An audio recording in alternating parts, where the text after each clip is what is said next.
My name is Joel McLeod, and welcome to the 905er. When we last had our guest on, it was prior to the provincial election. Back then, it was in response to a letter he had co-signed by other mayors in Ontario requesting Premier Doug Ford invoke the notwithstanding clause to give municipalities the power to remove encampments in their communities. That didn't happen specifically in the end. However, it did raise the issue of homelessness on our streets, specifically encampments. It shouldn't surprise anyone that the solution to homelessness is to build more homes, specifically affordable homes geared towards low-income or unhoused people. In that light, the actions taken in Niagara Region caught our eye. Last month, Niagara Region voted to bring in a new housing initiative that would see a sizable increase in funding to build specifically low-income and affordable housing. To discuss this housing strategy, I have invited back to the podcast St. Catharines Mayor Mat Siscoe to discuss the regional plan. As well, I discussed with him the city's recently passed bylaw, giving them the powers to remove homeless encampments from public spaces, as we had discussed in our initial episode. How do these two strategies work together? Will this make St. Catharines a more livable and safer community? And will this indeed help the most vulnerable? I asked these questions to Mayor Siscoe. Have a listen. Okay, well, thank you to Mayor Mat Siscoe from St. Catharines for joining us once again. This time to talk about, well, housing in the 905. Thank you, Mayor Siscoe, for coming on today. Yeah, happy to be here. Happy to chat housing and all the things related to it. I wanted to start off with zooming out a bit from St. Catharines to Niagara Region. Recently, last month, Niagara passed basically a funding motion for housing in St. Catharines, Niagara Falls, etc. I wonder if you could just summarize that for our listeners, as some of them are not in the Niagara region. Just kind of give a broad strokes of what that plan is to address this issue going forward. For sure. So one of my roles, I'm the chair of the Niagara Regional Housing Board, and we're responsible for all of the subsidized rent geared to income units that we have across Niagara. And last month we passed through Niagara Regional Housing and then through Niagara Region Council, what we call our Consolidated Housing Master Plan. So basically, this is the blueprint for the next 30-ish years, if memory serves correct. 25 years, I guess. But basically, it's a plan to double the number of units that we have across Niagara. We've had master plans in the past. I'll be completely honest. The master plans of the past, I think, were unrealistic. They saw us building large numbers of units in individual years, big tranches of units, which just wasn't reasonable. This one, I think, breaks it down on an annual basis and has a much more reasonable guideline, and it comes with budgetary implications, which I think are much more reasonable as well. Really, on an annual basis, to be able to pay for all of this housing that we want to build, it worked out to between a 0.1 and 0.2% increase on an annual basis, to build up the money that we need. So I think it's a much more realistic plan. I think it recognizes the needs that we have here. We have, 11,000, might be closer to 12,000 people on a wait list now, trying to get into regional housing. We recognize there's a need, but we also recognize that there are other things that can be done to also reduce the pressure on that wait list. So the Consolidated Housing Master Plan is a big part of what we're trying to accomplish, but it's not the only thing. It's a major piece of the puzzle, but there are other pieces we also need to see fall into play to get people off the wait list. Part of the plan, as I understand it, is you're requesting a moderate increase in taxation to cover the deficit that you're projecting will be in the budget for this project going forward. Not detrimental to anyone living in Niagara Region, but just enough to cover the cost of what this is needed. If I recall correctly from the standard, there was an initial plan where it was basically all paid for by the province and the federal funds, or you guys go all in, and this was kind of a happy medium. I wonder if you could just comment a bit about that and how this will impact the taxpayer in St. Catharines and Niagara Region. Yeah, so and that sort of speaks to the, I don't want to call it pie in the sky, but like it was an unrealistic plan. The hope that the feds and the province would come forward and they'd be able to pay for all of this. That's not ultimately very realistic. So the plan that we've moved forward with and that has been endorsed is 25% of the funding coming from the region through property tax increases. So that's that 0.1 to 0.2%, and really it depends on how big the overall tax increase is on an annual basis. If it's a bigger tax increase, then the portion that's responsible, that housing is responsible for, is much smaller. So between 0.1 and 0.2%. And then there are other savings that we will have. We have a number of buildings in the region that are currently coming to the end of mortgage, and buildings that have been built previously. So we're able to take the savings from that to apply towards this as well. So that sort of, I always say it's important when you're going to upper levels of government, you've got to demonstrate that you have some skin in the game, right? This has been my experience with provincial and federal funding programs. They want to make sure that the local area municipality or the region is putting forward money as well. So it's not just an investment from upper levels. This is us saying, listen, we're committed to this and we have a viable funding mechanism on our end to be able to accomplish it. So there won't be a situation where the province and the feds come forward and say, listen, we can give you funding for this. And, oh, well, we don't have the money for that. Could you front the other 25%? Like, we're there at the table. And I think that's why this plan is viable. And we've gotten good feedback from upper levels of government as well. Like I said, they want to know that you're going to be standing with them as a funding partner, not just with your hand out. And I think for too long, municipalities have taken that view. Like, what can the upper levels do for us? Well, you have to do something for yourself as well. So this is us taking responsibility for the problem, but also saying, listen, we can't do this without you. There's a happy medium there. So does this plan rely on provincial or federal funds to make it happen? Or is this something that the region could carry forward kind of on your own shoulders over the next 30 years? We can do some of it, but we can't do the whole plan by ourselves. Okay. And I think this is one of those areas that I've tried to get across to my colleagues at upper levels of government, but also to the broader community. Municipalities, city and region combined, are only 8 or 9% of the overall taxes that you pay. Right? For every dollar you pay in taxes, only about 8 or 9 cents goes to the city and the region combined.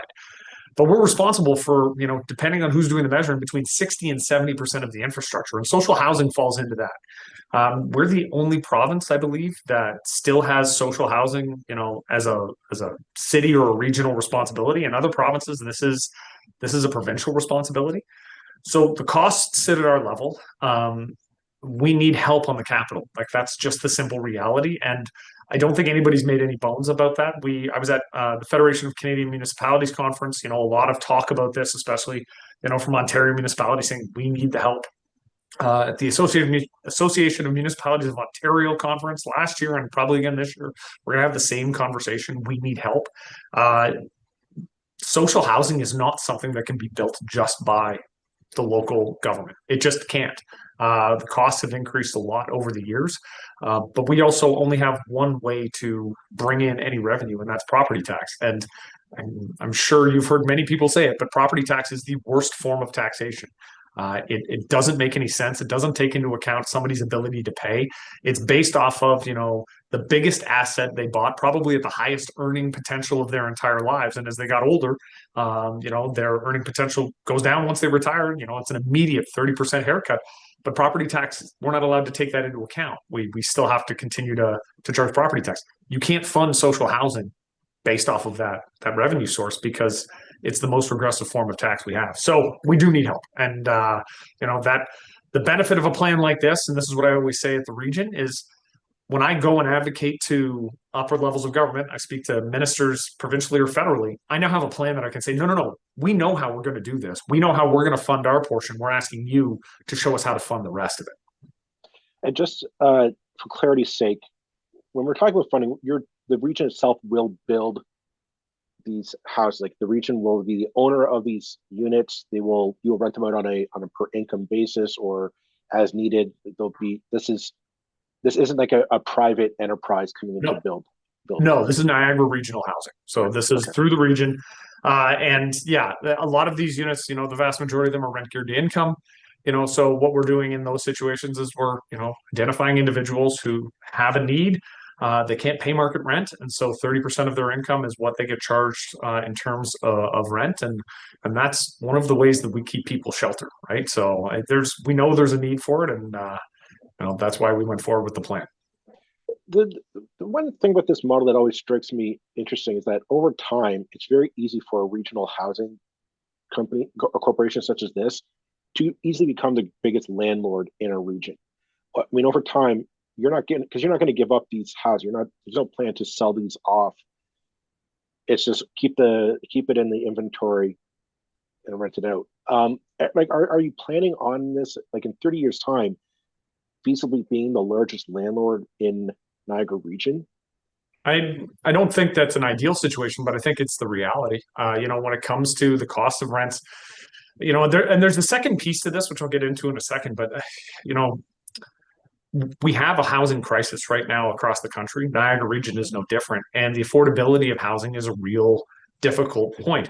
One of the things that we've identified, and I don't know if this is unique to Niagara or if it's the same case in other places, we have a lot of people now who are paying what would be the market rent in our Niagara regional housing units. That's problematic. But the reason why that situation exists is because we don't have any market rentals either. In St. Catharines, there were a couple of years where we were operating at essentially a 0% vacancy rate. So there was nowhere for people to go. One of our pushes through the city is we're trying to incentivize purpose-built rentals. Like, that is very much our driving focus right now, is getting more purpose-built rentals built in the community. We're trying to incentivize that kind of development because we recognize, and I say this at almost every NRH board meeting, every time we're able to move a family out of NRH housing into market-based housing because they can afford it, that's almost like building a brand new unit. Like, that unit is now available to take someone off of the wait list. So that's the second piece to this. It's really trying to get all of our municipalities, because the building of market units that falls to the local area municipality. Getting everybody sort of moving in the same direction. Yeah, we've got to incentivize these purpose-built rentals, and helpfully, like the GST is now being waived on purpose-built rentals. The CMHC, that's the direction they're going. They're putting in caveats about needing to have affordability clauses, for X% of the units, which I think is important. We're really trying to get that side of it going as well, because ultimately we can't build our way out of the wait list. Like I said, we're looking to double the number of units that we have. So we go from 3,000 to 6,000. But right now, I believe the number is 11 or 12,000 folks on the wait list. So those new units, unfortunately, they're not going to be able to take up all of that. But if we can get some of the folks who can afford to move into market housing, then now we're making some headway. Maybe zoom out a little bit further. I'm wondering, how do you picture this fitting into the larger scheme of getting people housed permanently and safely?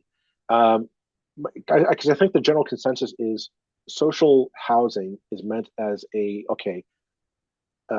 safety net. Catch you're somewhere safe, you can build up equity or get your life together a bit, and then move into buying a property or into market rent. Is that the plan here in terms of the housing structure, or is this something maybe a little bit more, thinking of something like in the UK where they have council housing where you move in and you live there pretty much for the rest of your life? Is that what we're talking about here? Or are we talking, how does this work? I think it's a combination of both, truthfully. I don't, there are some folks who, they will never be able to afford to leave a rent geared income unit, for one reason or another. Maybe they're dependent on ODSP or Ontario Works, some sort of social assistance, and they're just not going to be able to afford to get into a market housing. We recognize that, and that's part of what this is. But to your point, the other part of it is for people to, try and get back on their feet, to have safe shelter. Well, maybe they're re-educating, maybe they're getting, services that they require to be able to, at some point, integrate into a full-time job that will allow them to move out. It's got to meet both of those needs. One of our big pushes at Niagara Region is to get more transition and supportive housing. Now, that doesn't fall under the NRH banner. That's something different. But getting more of that, and the folks who maybe would be able to fit into the transition and supportive housing, if they don't need permanent supportive housing, then maybe their next step is the NRH units and into rent geared to income units. there's a hope that, there's progression for people, because ultimately, you want people to get back on their feet. You want them to be able to take care of their own needs, without need for government support. You recognize sometimes that's not going to be possible. In those cases, the social support system's supposed to be there to support them. But if they can, that's a goal that we have for anybody who's able to achieve it. What's been the response from the province and the feds on this? Are you expecting like a contribution from them sometime soon to match this, or I think it's going to come on a case by case basis. As I said, this model has projects sort of phased out year by year by year. As of right now, like we're applying for funding year by year by year on each of these projects, trying to find matching dollars or contributions through the different funding envelopes, which appear, disappear, stick around for some time. That's ultimately the goal from our perspective. It's going to take a lot of work, but this plan actually identifies those projects. Right now, I want to say, and I'm going off of memory here, so I may be off, but I think we have 5 projects that are basically shovel ready at this point, and it's just a matter of identifying the funding that's going to be available to be able to fund it, get the financing in place, and then we can move forward. We have the properties. We've moved through a lot of the hurdles, or not the hurdles, but the normal planning processes, because at the end of the day, all of these need to go through the same planning and building, processes that every other development has to go through.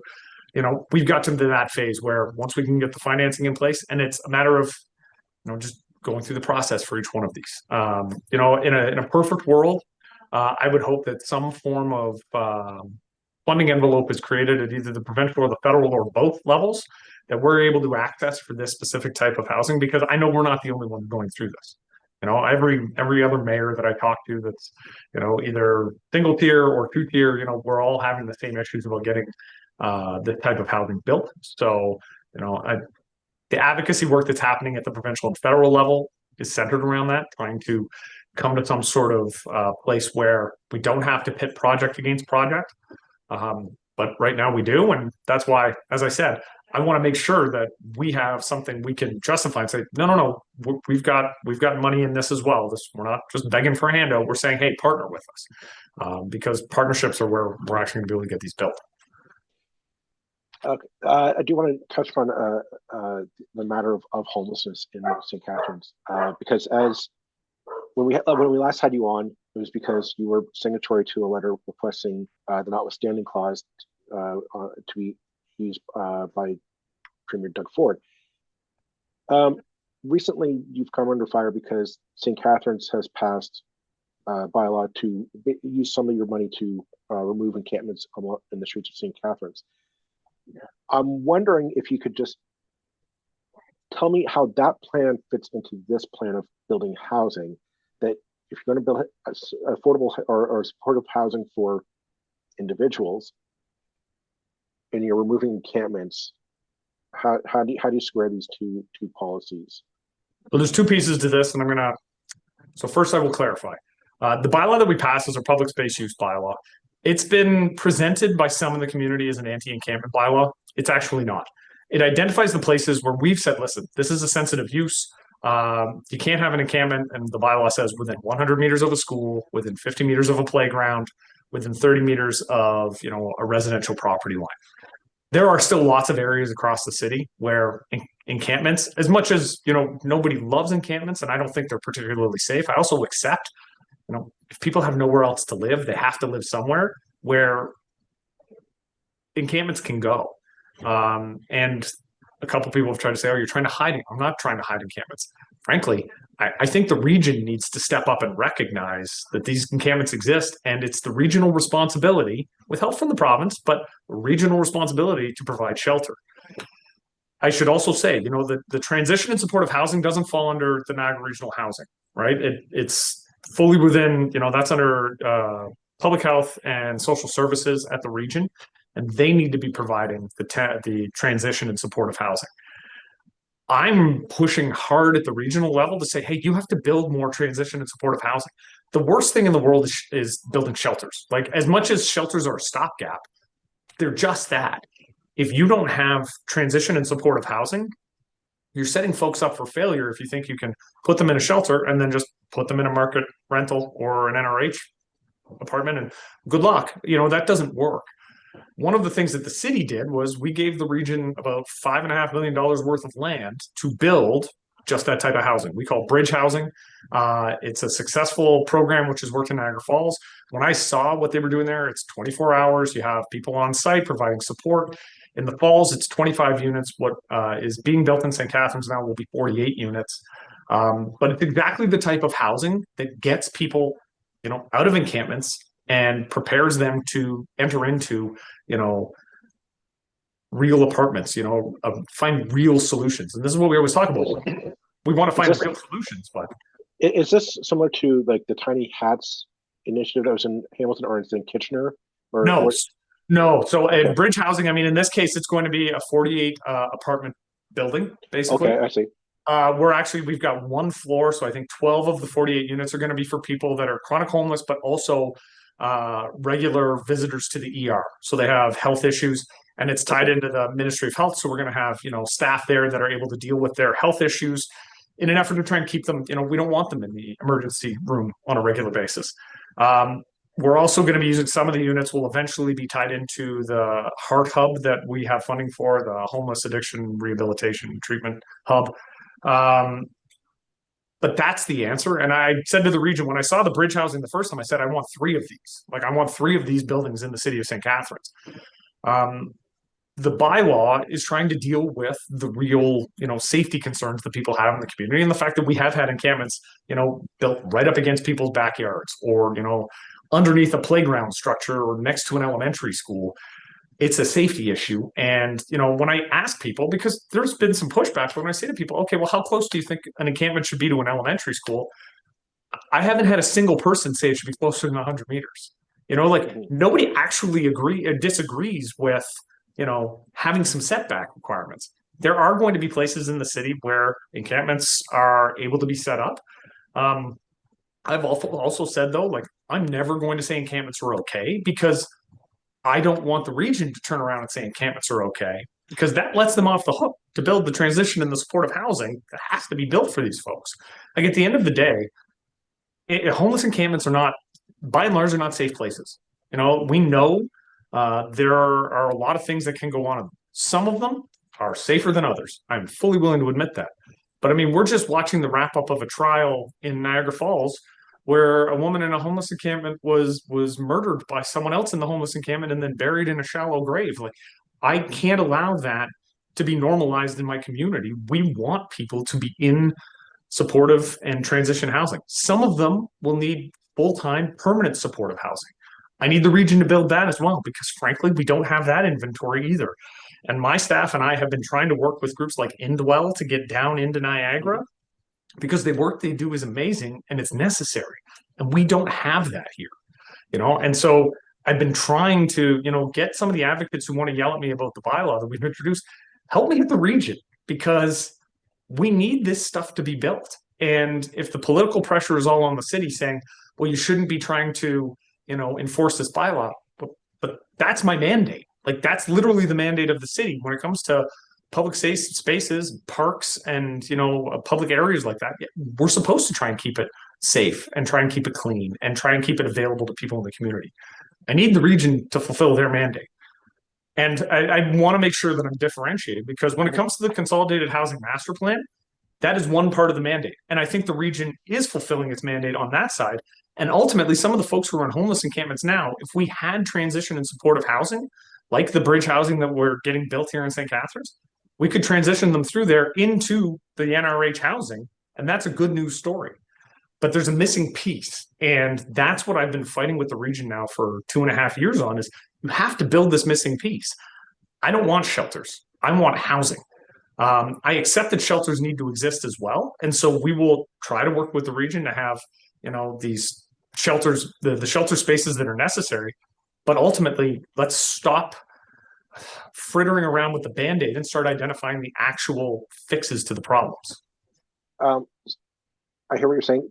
I've heard criticism from your opponents saying that this bylaw would criminalize homelessness, that there are people who would bring meals to the encampments to feed homelessness or to provide, spare clothing drives, etc., that would be deemed illegal because this bylaw would criminalize it, and assistance to homelessness or homeless people would be outlawed in St. Catharines. I'm going to ask you, is that no?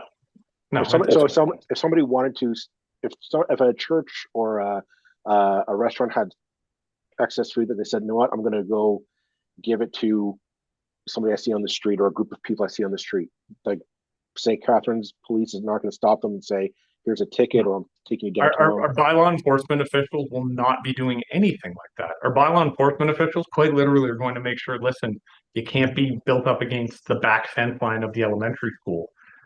You can't be in this park next to the playground.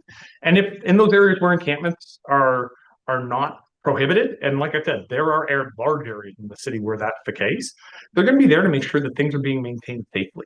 We're also adding staff to try and deal with some of the cleanup issues. Something that we've heard, right? Like it is hard to keep these areas clean.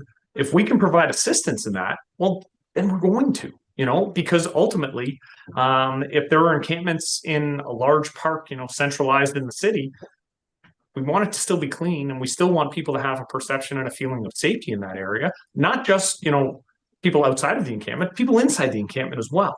And so we're adding staff to be able to deal with the garbage issues that come up around encampments and everything else. I think that there are folks who think the second you try to do anything in this sphere, it's a negative. And I've been dealing honestly with the rhetoric that's been thrown at us for the last month or so. And I struggle, I really do struggle when I look at it to understand where it's coming from, because if you read the bylaw and you listen to the conversations that are being had at city council, you listen to our legal staff, you listen to the bylaw folks, you listen to the councilors. And I mean, it's been an 11-2 vote, I think, both times with respect to this bylaw. This is a necessary step. But we're trying to work with the region because ultimately I want the region to be building the services that we need. This is why, like I said, we gave the region $5.5 million worth of property. We could have sold that on the open market, but we identified a need for bridge housing, and we identified a way to get it built faster than just waiting for the region to find a property and go through the steps. We transferred it. Well, shovels are in the ground now. They're building it on 320 Geneva. That's a step that we took. That one is outside of our mandate, but we recognize there's a need, and we're trying to be good partners within what our capacity is. This will be my last question for you, Mayor Siscoe. What's from the status quo as we are right now to start seeing this change? Do you have a timeline that you want to start seeing change happen in the region to get things like this bridge housing built, that these housing units started and getting people into them? Because I find that that's the one problem is that we talk about all these plans, and these plans are all great and wonderful, but nobody puts a timeline and say, within 365 days, we're going to have 1,000 people housed. Just my words, not yours. So I'm wondering, what's your do you have a timeline that you want to set or what's your benchmark for success on this, so that we know that the plan is going to be used? With the housing master plan and the doubling of the NRH units, it's a 25-year plan, and my expectation is that we're going to start on time this year and next year with the units that are indicated. So I mean, and we have units coming online this year as a part of the plan, so we're on track for that. With respect to the supportive and the transition housing, I mean, we didn't even have a plan for what we wanted to do previously. Staff are now making it because I demanded it in the fall. We have to have a transition and supportive housing plan, because I can't advocate if I can't tell upper levels of government what we're trying to accomplish. They're doing that right now. As far as I'm concerned, my timeline is yesterday. We don't have any time to waste here. Every day that we don't have that supportive housing, that we aren't, taking unused hotel rooms and transitioning them into something like this, or old school buildings, or whatever buildings we can find to retrofit, every day we're not doing it is another day that the region is just accepting that there will be homeless encampments. Well, it's 2025, and Canada is one of the richest countries in the world. We can't accept that homeless encampments are just the norm. So My timeline was yesterday, but realistically, between now and the end of this term of council, we will have our bridge housing project online, and my expectation is plans for another one. That is my expectation, is that staff will have identified land and started the process to build another bridge housing facility. If not in St. Catharines, then somewhere in the Niagara region. I accept it's a regional system. I accept that I have to share, but we have to have plans for the next one, because the bridge housing, that supportive piece, as far as I'm concerned, and a lot of people who I've talked to have said, this is the actual way to solve the homelessness crisis. This is how you do it. So if we know that this is how you do it, then let's do it. Well, I'll leave it at that for this episode. So thank you very much, Mayor Siscoe from St. Catharines. Best of luck to you and Niagara Region for tackling this national problem in your own backyard. Thank you very much for taking the time to come on and explain it to us, and all the best to you. I appreciate it. Thanks for the opportunity.